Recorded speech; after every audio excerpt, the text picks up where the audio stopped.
Kimberly, and welcome back to my channel. It's Only Homeschooling. Today I'm going to share with you the curriculum that we use to help prevent the summer slide.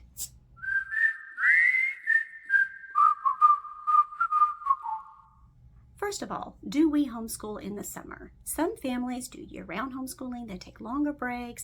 They make use of their time in the summer when it's too hot like it gets in Texas and you just can't stand to go outside. Or they just simply don't want to take the same breaks as the traditional school system. This year we're doing something a little bit different, and we're following close to the schedule of a public school or private school because we tried something called hybrid homeschooling. If you would like to know what hybrid homeschooling is, I'll put a card up here with my video from our Got a Minute series where you can learn all about it. We are going to do a few things this summer. I have another video about our summer plans. I'll put a card up here as well so you can find out about the other things that we're doing in the summer. But as far as academics go, what we are using is BJU's Vacation Stations. This is the one we used last year, and I'm going to do a flip through where I show you how I take it apart and put it in this binder just to make it for ease of use so that my son can grab his worksheets that he has to do for the day and go, encouraging some independent work. But this year we have moved on to, I have a 4th grader who's now going into 5th grade. So we are going to use BJU's Vacation Stations, and for 5th grade it is the Polar Explorer series. Okay, so for starters, why BJU? Well, we have been using BJU for, let's see, this will be our 3rd year when we start in the fall with BJU for math. We did a big switch 2 years ago, and I will put a video card up in the corner so you can see why we switched from the math program that we were using before, which was Saxon, to BJU, what the reasons were, and how it was made a huge impact on our learning. But also we started a hybrid homeschool program at a university model school this year, and we use the curriculum that they use. That's one of the trade-offs that you get. So we did not get to choose our curriculum. So part of being sure that we're following through with what the school recommended and making sure that we're in line with what they're doing, they recommended that we use BJU's Vacation Stations in the summer. So to make sure that we just don't have that summer slide when we go back in the fall. So this is our 2nd year that we are going to be using BJU's Vacation Stations. Here is the one that we used last year when we were transitioning from 3rd grade to 4th grade, and it is known as the Jungle Journey. What I did to make it easier for my son was I took it out of the binding that it came in, and I put it in a 3-ring binder. You don't have to do this, this just makes it for ease of learning for him and to kind of promote a little bit of independence. So, and I put it in a binder. So you can see what it looks like. They have a table of contents. It's only 10 weeks worth of work. That's really not that much. And it's just a few worksheets per day, just enough to keep those skills fresh in their mind. They tell you all the different subjects that you're going to be going over. And the way I put it together in our notebook was, we've obviously completed this, I kept it over from last year, but the way I put it together in our notebook was I separated it, and before I had a section here with all of the work that he had not completed, and then when he completed a page, I had him put his progress over here behind it so that he could see what progress he had made. It's got some writing in here. As is typical for most BJU learning programs, especially the math, which is one of our absolute favorites, it takes your child on a journey. For example, there's a letter to parents that lets you know about what you're going to be learning about in here. It tells the parents what concepts you're going to be reviewing, for each subject, and how it's going to reinforce the importance of independent reading and especially independent work, because when you're transitioning up from 4th to 5th grade, we're getting that one more year closer to middle school. So we're moving away from that just right at the elbows. As is typical for most BJU learning programs, especially the math, which is one of our absolute favorites, it takes your child on a journey. For example, there's a letter to parents that lets you know about what you're going to be learning about in here. It tells the parents what concepts you're going to be reviewing, for each subject, and how it's going to reinforce the importance of independent reading and especially independent work, because when you're transitioning up from 4th to 5th grade, we're getting that one more year closer to middle school. So we're moving away from that just right at the elbow.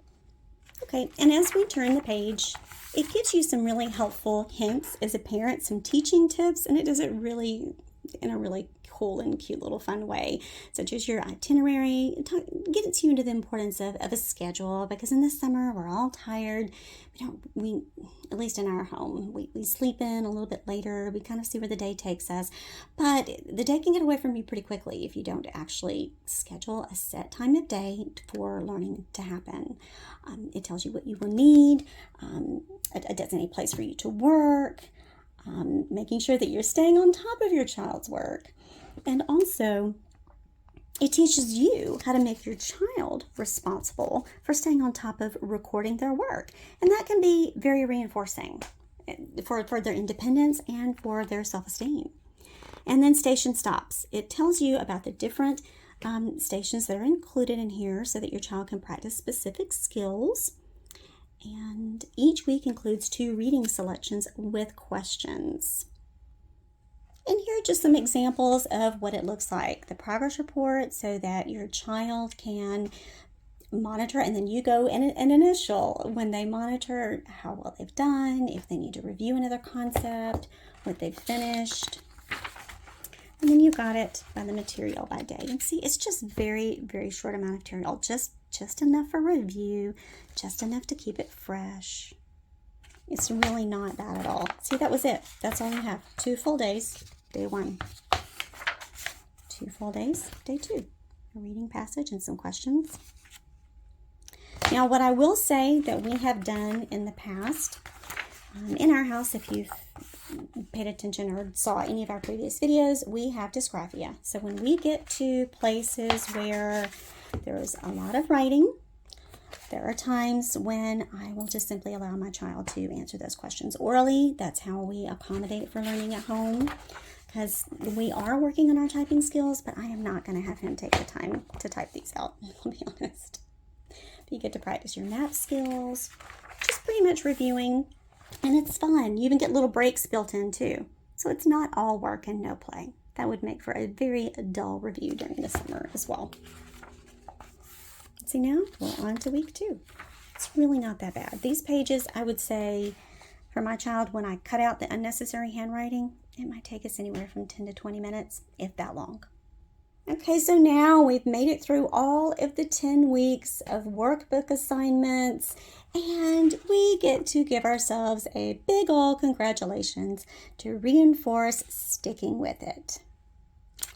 And also at the back, if you're a tired parent like me and you've got too many irons in the fire, it is nice to have your answer pages back here, of course.